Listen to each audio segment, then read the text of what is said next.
एक शादीशुदा औरत का दर्द, एक छुपी हुई कहानी और एक दोस्ती जिसमें छुपा है काफ़ी कुछ। आज हम बात करेंगे कीर्ति मेहरा, अजू 0008 और प्रतिभा सोनी के बीच चल रही कंट्रोवर्सी के बारे में, जिसमें सिर्फ इंस्टाग्राम पे फोटोज प्रिटी लगते हैं लेकिन एक शादीशुदा औरत की ज़िंदगी बर्बाद हो रही है। So let's start. ये सब कंट्रोवर्सी आज की नहीं है। कीर्ति और अजू की क्लोजनेस, कोलैबोरेशंस और फ्रेंडशिप लगभग 1-2 साल से ऑडियंस को कंफ्यूज कर रही थी। उन्होंने recently infinity detailing devil's business शुरू किया, लेकिन पब्लिक कंसर्न और प्रतिभा का इमोशनल डिस्कम्फर्ट उससे काफी पहले शुरू हो चुका था। ये बिजनेस बस उस बॉन्डिंग का एक और विजिबल प्रूफ बन गया है। प्रतिभा सोनी पहले शांत थी, लेकिन अब वो ग्रेजुअली ओपन हो रही है अपने इमोशंस के साथ। लेकिन हाँ, एक चीज है यार, वो बच गया भाई, माँ कसम।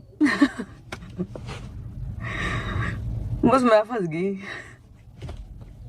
से didn't take anyone's name directly, लेकिन इनडायरेक्टली उन्होंने कई बार इसके ऊपर काफी कुछ कहा है। प्रतिभा ने इस बात को एक्सेप्ट किया है कि उनकी फैमिली लाइफ का सुकून किसी और के आने के बाद डिस्टर्ब हुआ है, क्योंकि तब तक कोई था नहीं ना दिमाग में डालने के लिए कि देख, ओ शिट तुझे डोमिनेट, ओ शिट तुझे रोक दिया, ओ शिट तुझे जाने, ओ शिट फीमेल फ्रेंड से प्रॉब्लम, ओ शिट ये प्रॉब्लम।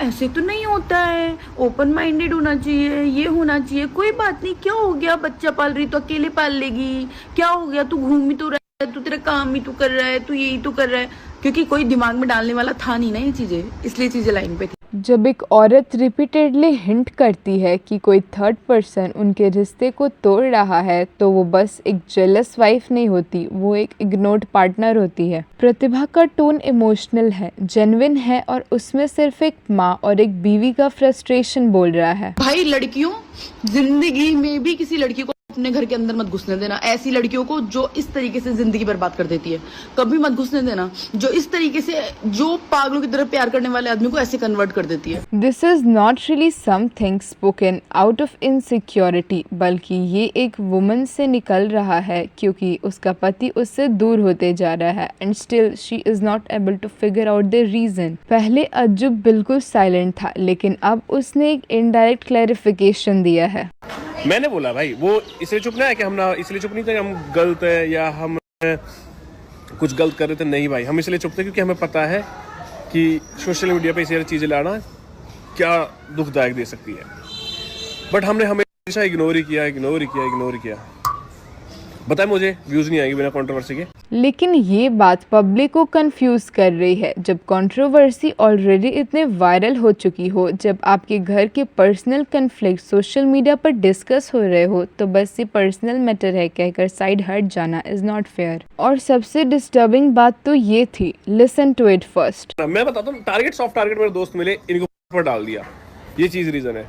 और ये दिखता है कि मेरे दोस्तों को ये चीज़ बोल दो, और फिर सबसे ज़्यादा तो सॉफ्ट टारगेट मिला एक लड़की का दोस्त होना मेरे साथ। ईगो, और उस ईगो के चक्कर में उस लड़की की इज्जत दाव पे लग रही, सब कुछ दाव पे लग रही, सब चीज़ लग रही है, और वो फिर भी चुप बैठी है। उसके पीछे का रीज़न क्या है? क्योंकि मैंने उसको बोला भाई मत बोलियो, तू कुछ मत बोल भाई, मगर इसको करने दे, इसका काम है, छोड़ इसको, जा इग्नोर कर दे। ये नैरेटिव प्रॉब्लमेटिक है। एक वाइफ जब क्लियरली इमोशनल ब्रेकडाउन में हो, जब लोग उसके डिस्कम्फर्ट को एक्नॉलेज कर रहे हैं, तो उस पेन को ब्लेम गेम कहना एक पति की तरफ से इमोशनल इग्नोरेंस ही कहलाएगा। अजू और प्रतिभा की लव मैरिज थी, और आज उसी मैरिज में इतना कंफ्यूजन सिर्फ इसलिए क्योंकि अजू क्लैरिटी नहीं दे रहा, वो बस कंफ्यूज कर रहा है। इन्फ्लुएंसर होने का मतलब सिर्फ फॉलोअर्स गेन करना नहीं होता है, रिस्पॉन्सिबिलिटी भी होती है टुवर्ड्स द ऑडियंस। और ये कहना कि प्रूफ है मेरे पास बट दिखाना नहीं है, वो सिर्फ मिसलीडिंग ही नहीं बल्कि ऑडियंस को लाइटली लेना भी है, स्पेशली जब आप पे सीरियस एलिगेशंस लगाए गए हैं। So if you are innocent then prove it. जब पूरा इंटरनेट प्रतिभा के पेन से कनेक्ट कर रहा था, तब कीर्ति मेहरा ने अपने इंस्टा स्टोरी में एक रूड और एटीट्यूड फिल्ड क्लैरिफिकेशन डाला था। उनका टोन कहीं से भी अंडरस्टैंडिंग या इमोशनल नहीं था, वो डिसमिसिव, सरकास्टिक और एक इनसेंसिटिव फ्रेंड का वाइब दे रहा था। अगर वो सच में फ्रेंड होती तो एक सेंसिबल इंसान की तरह प्रतिभा के डिस्कम्फर्ट को समझती और खुद स्टेप बैक कर लेती, लेकिन उसकी जगह कीर्ति ने अपनी प्रेजेंस फॉर्मली रखी, इंस्टेड बढ़ा ही दी, जैसे बाकी रिश्ते तो उसके लिए मायने ही नहीं रखते। अनदर शॉकिंग मोमेंट तब था जब अज्जू की माँ के सामने एक वायरल क्लिप में कीर्ति प्रतिभा की शर्ट ऑडियो को लेकर रिएक्ट कर रही थी,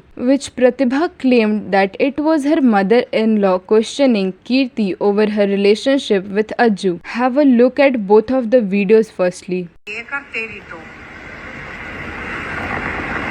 अच्छा हाँ बेटा मेरी बात सुन ले।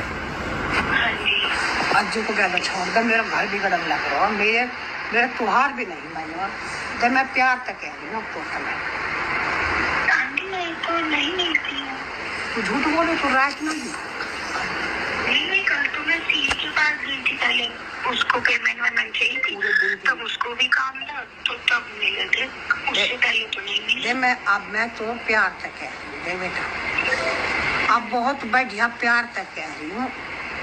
देख मैं आपको सही कह रही हूँ, या तो तुम अब मान जा बेटा। देख मेरा घर बिगड़ने लग रहा है, मैंने ये वो 4 महीना हो गए देखते देखते मैंने हैरी को फोन करो। मैं सुनिए आप मेरे को धमका रहे हो कॉल करके मेरे को।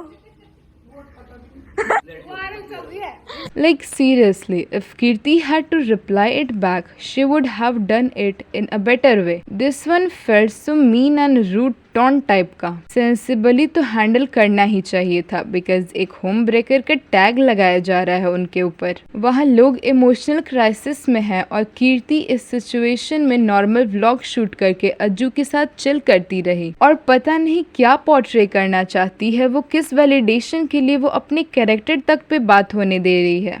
भाई ये स्टैंड को क्या हो गया है, तू क्यों गिरे जा रहा है? हेटर्स को ही गिरने दे, जितना गिरना है अपना लेवल उनको ही गिरा लेने। लोगों का काम ही हो रहा मेरा तो ट्रोल करने सारे पीछे बैठे गतिल्ला सारा तुम कुछ करो आइए से